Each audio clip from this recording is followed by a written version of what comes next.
بعد از اینکه چارچوب درت رو اجرا کردی باید بیای این پشت رو دوغاب بریزی، کامل پرش کنی. چرا؟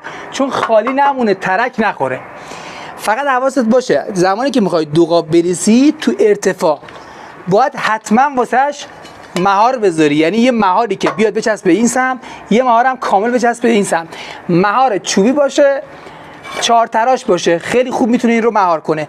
اینجا بذار، وسط بذار و این بالا. چرا؟ چون حجم دوغاب اینجا انقدر زیاده که باعث دفرم شدن میشه، یعنی فشار میاره و اینا رو میاره به سمت داخل. اون وقت هم کارت خراب میشه، مجبوری کارت رو باز کنی، یعنی تخریبش کنی، دوباره اجرا کنی.